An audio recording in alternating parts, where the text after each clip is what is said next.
जय हिंद। नमस्कार साथियों, कैसे हैं आप सभी लोग। उम्मीद करते हैं कि आप सभी लोग अच्छे होंगे। और साथियों, आप सभी लोग की जो तैयारी है बिल्कुल अच्छी तरीके से चल रही होगी। तो साथियों, आज की इस क्लास में हम सभी लोग जो है झारखंड जेईटी एग्जाम 2026 के लिए साथियों ऐसे इंपोर्टेड और चुनिंदे क्वेश्चन को देखेंगे जो कि साथियों आपके 26 अप्रैल के एग्जाम के लिए काफ़ी ही इम्पोर्टेंट है। और साथियों, आज जो है आप सभी लोग का 25 अप्रैल हो चुका है, यानी कल आप सभी लोग का पेपर है। और साथियों, मेरा मानना है कि यदि आप इस क्लास को अपने एग्जाम से पहले अगर देख रहे हैं तो समझ लीजिएगा कि इस बार आप अपने एग्जाम को अच्छी तरीके से करेक्ट कर पाएंगे, क्योंकि आज की इस क्लास में आपको ऐसे इंपोर्टेंट और चुनिंदे क्वेश्चन कराएंगे जो कि सीधे सीधे आपके एग्जाम में 100% आपको देखने को मिलेंगे। तो आप इस क्लास को बिल्कुल अच्छी तरीके से लास्ट तक देखिएगा। उनसे पहले यदि आप इस चैनल पे पहली बार जुड़े हैं तो आप इस चैनल को सब्सक्राइब करके ऑल नोटिफिकेशन को भी ऑल पे दबा के जुड़ जाइएगा, जिससे कि जब भी कोई नई क्लास हो सबसे पहले क्लास का नोटिफिकेशन आपके पास पहुंच सके। तो आप इस चैनल को सब्सक्राइब कर लीजिएगा। साथ ही साथ आप जो इस क्लास को भी एक बार लाइक जरूर कर लीजिएगा। तो चलिए क्लास को स्टार्ट करते हैं और देखिएगा क्वेश्चन क्या है। क्वेश्चन दिया गया कि शिक्षण को एक त्रिकोणीय प्रक्रिया क्यों कहा जाता है। चलिए बताइएगा आप। ये सभी क्वेश्चन जो है हम काफी इंपोर्टेंट और चुनिंदे क्वेश्चन लिए हैं जो आपके एग्जाम में 100% आपको ये सभी प्रश्न पूछे जाएंगे। और बताइए कि शिक्षण को एक त्रिकोणीय प्रक्रिया क्यों कहा जाता है। तो याद रखेंगे यहाँ पे इस क्वेश्चन का सही जवाब जो है क्या हो जाएंगे। तो यहाँ पे इस क्वेश्चन का आप सही जवाब लगाएंगे क्योंकि इसमें शिक्षक, शिक्षार्थी और पाठ्य वस्तु होगा। ऑप्शन यहाँ पे ए इस क्वेश्चन का सही जवाब है, क्योंकि इसमें शिक्षक, शिक्षार्थी और पाठ्य वस्तु तीनों की पारस्परिक क्रिया होती है। ऑप्शन ए सही जवाब है। अगला प्रश्न देखेंगे। प्रश्न पूछा है कि शिक्षण के सिद्धांत में सरल से जटिल का यहाँ पे क्या अर्थ है। चलिए बताएंगे आप। तो शिक्षण के सिद्धांत में सरल से जटिल का क्या अर्थ होगा। तो इसका अर्थ हो जाएंगे सरल अवधारणाओं से जटिल अवधारणाओं की ओर बढ़ना। ऑप्शन यहाँ पे बी सही जवाब है। अगला प्रश्न देखेंगे। प्रश्न पूछा गया है कि आगमनात्मक विधि मुख्य सिद्धांत क्या है। तो आगमनात्मक विधि की मुख्य सिद्धांत क्या होगा। तो इनका सिद्धांत हो जाएंगे उदाहरणों से सामान्य सिद्धांत तक पहुंचना। ऑप्शन यहाँ पे सी इस क्वेश्चन का सही जवाब है। चलिए अगला प्रश्न देखेंगे कि एडवांस ऑर्गेनाइजर मॉडल किस शिक्षा विधि से संबंधित है। तो एडवांस ऑर्गेनाइजर मॉडल किस शिक्षा विधि से संबंधित होगा। तो ये हो जाएंगे आपके डेविस ओसवेल से। ऑप्शन यहाँ पे डी सही जवाब है। चलिए अगला प्रश्न देखेंगे। प्रश्न पूछा है शिक्षण में अधिगम हस्तांतरण का अर्थ क्या है। तो याद रखेंगे आप कि शिक्षण में अधिगम हस्तांतरण का जो अर्थ है यहाँ पे हो जाएंगे आपके क्या। तो यहाँ पे इस क्वेश्चन का सही जवाब क्या लगाएंगे। तो पहले सीखे ज्ञान का नई परिस्थितियों में उपयोग। ऑप्शन ए यहाँ पे इस क्वेश्चन का सही जवाब है। चलिए अगला प्रश्न देखेंगे। प्रश्न पूछा है विभिन्न प्रकार की सोच को बढ़ाने के लिए कौन सी यहाँ पे शिक्षण विधि सबसे उपयुक्त है। चलिए बताएंगे आप। तो विभिन्न प्रकार की सोच को बढ़ाने के लिए कौन से शिक्षण विधि सबसे उपयुक्त हो जाएंगे। तो यहाँ पे इस क्वेश्चन का आप सही जवाब जो है ऑप्शन यहाँ पे बी करेंगे। ऑप्शन बी आपका सही जवाब है। चलिए अगला प्रश्न देखेंगे। प्रश्न पूछा गया है कि चिंतनशील शिक्षण का मुख्य उद्देश्य क्या है। तो याद रखेंगे कि चिंतनशील शिक्षण का मुख्य उद्देश्य क्या है। तो चिंतनशील शिक्षण का जो मुख्य उद्देश्य होगा यहाँ पे हो जाएंगे आप सभी लोग का कौन। तो ये हो जाएंगे शिक्षक द्वारा अपने शिक्षण का विश्लेषण और सुधार करना। ऑप्शन यहाँ पे सी सही जवाब है। चलिए अगला प्रश्न देखिएगा। प्रश्न पूछा है कि पलटी कक्षा मॉडल में क्या विशेषताएं होती है। तो पलटी कक्षा मॉडल में क्या विशेषताएं होती है। तो याद रखेंगे यहाँ पे इस क्वेश्चन का सही जवाब हो जाएंगे कक्षा में केवल नोट्स लिखवाए जाते हैं। ऑप्शन यहाँ पे सी सही जवाब है। आगे देखिए अगला प्रश्न यहाँ पे पूछा गया है और प्रश्न क्या पूछा है नैदानिक मूल्यांकन का मुख्य उद्देश्य क्या है।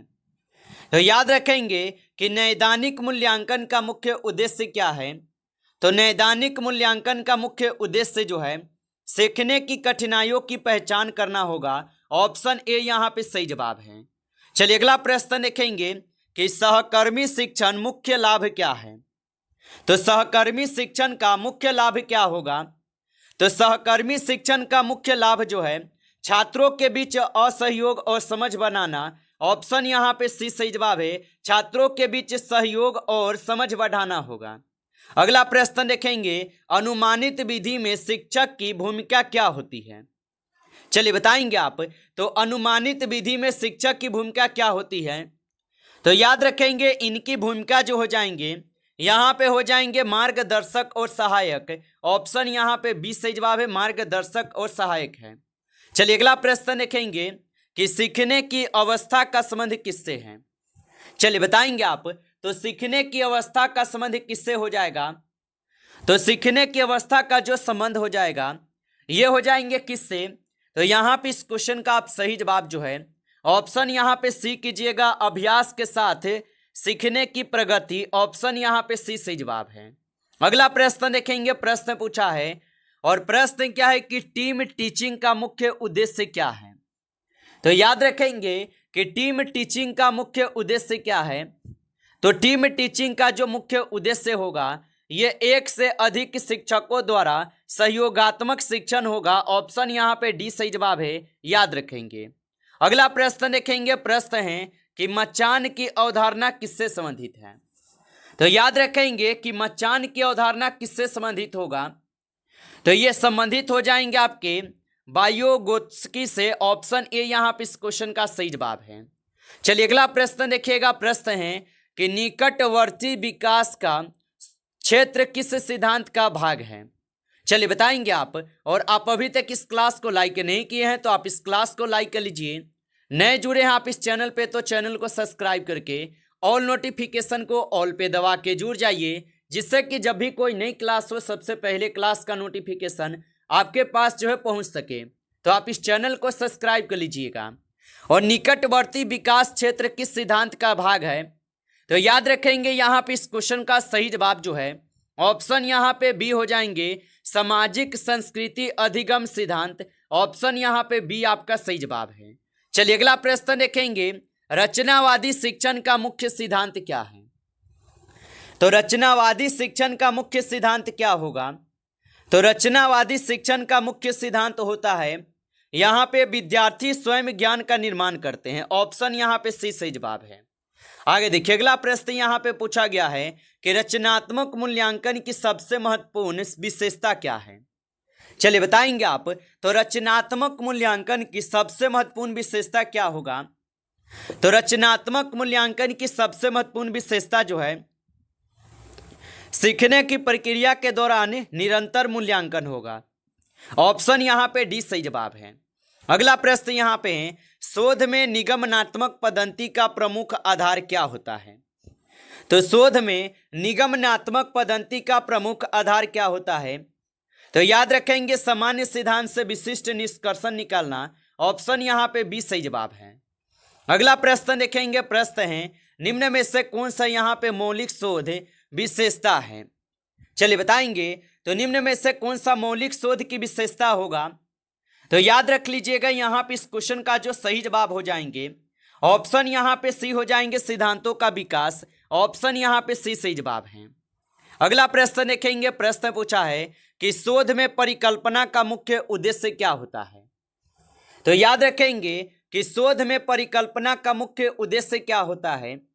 तो शोध में परिकल्पना का जो मुख्य उद्देश्य होता है यहाँ पे हो जाएंगे आपके शोध को दिशा प्रदान करना होगा। ऑप्शन ए यहाँ पे इस क्वेश्चन का सही जवाब है।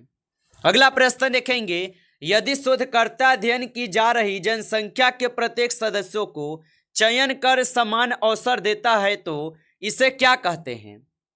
तो याद रखेंगे इसे कहते हैं यादृच्छिक नमूना। ऑप्शन यहाँ पे सी इस क्वेश्चन का सही जवाब है। अगला प्रश्न देखेंगे, प्रश्न पूछा है कि सामग्री विश्लेषण मुख्यतः किस प्रकार के आंकड़ों के अध्ययन में उपयोग होता है। तो सामग्री विश्लेषण मुख्यतः किस प्रकार के आंकड़ों के अध्ययन में उपयोग होता है। तो याद रखेंगे यहाँ पे इस क्वेश्चन का सही जवाब पाठ्य और संचार सामग्री होगा। ऑप्शन यहाँ पे बी कीजिएगा सही जवाब। चलिए अगला प्रश्न देखेंगे, प्रश्न पूछा है कि शोध में विश्वसनीयता का क्या अर्थ है। तो याद रखेंगे कि शोध में विश्वसनीयता का क्या अर्थ होगा। तो शोध में विश्वसनीयता का जो अर्थ हो जाएगा, यहाँ पे हो जाएंगे मापन की स्थिरता। ऑप्शन ए यहाँ पे इस क्वेश्चन का सही जवाब है, मापन की स्थिरता होगा। चलिए अगला प्रश्न देखेंगे, निम्न में से कौन सा अनुसंधान नैतिकता का उल्लंघन है। चलिए बताएंगे आप। तो निम्न में से कौन सा अनुसंधान नैतिकता का उल्लंघन है। तो याद रखेंगे यहाँ पे हो जाएंगे डेटा की जालसाजी करना। ऑप्शन यहाँ पे सी इस क्वेश्चन का सही जवाब होगा। चलिए अगला प्रश्न देखेंगे। प्रश्न पूछा गया है, प्रश्न क्या है कि पायलट अध्ययन का मुख्य उद्देश्य क्या होता है। तो पायलट अध्ययन का मुख्य उद्देश्य क्या होता है। तो पायलट अध्ययन का मुख्य उद्देश्य हो जाएंगे यहाँ पे क्या, तो शोध उपकरण की व्यवहारकारिता जांचना। ऑप्शन यहाँ पे 20 क्वेश्चन का जो है बिल्कुल सही जवाब है। चलिए अगला प्रश्न देखेंगे। प्रश्न पूछा गया है, प्रश्न क्या पूछा है कि शोध में चर से क्या अभिप्राय है। तो याद रखेंगे शोध में चर से क्या अभिप्राय होगा। तो शोध में चर से जो अभिप्राय हो जाएंगे यहाँ पे बदलने वाला गुण हो जाएंगे। ऑप्शन बी को आप सही जवाब करेंगे, बदलने वाला गुण।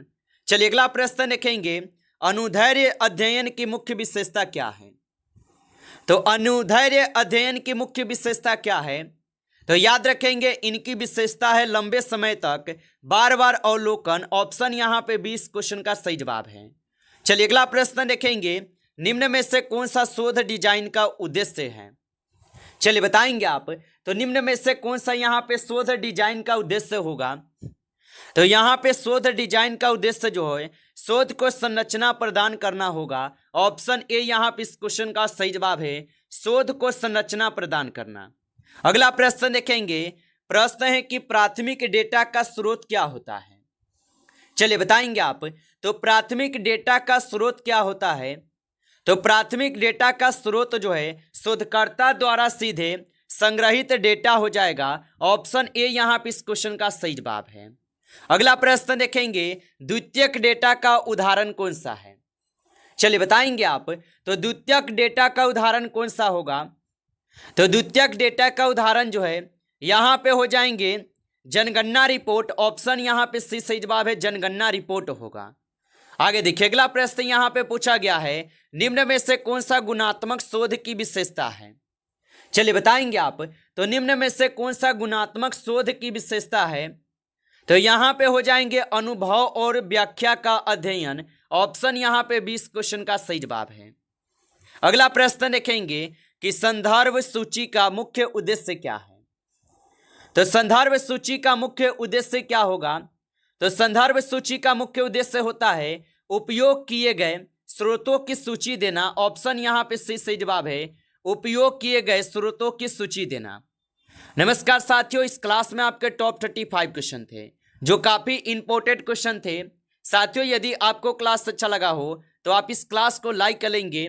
नए जुड़े हैं आप इस चैनल पे तो चैनल को भी सब्सक्राइब करके ऑल नोटिफिकेशन को ऑल पे दबा के जुड़ जाइए, जिससे कि जब भी कोई नई क्लास हो सबसे पहले क्लास का नोटिफिकेशन जो है आपके पास पहुंच सके। तो आप इस चैनल को सब्सक्राइब कर लीजिएगा।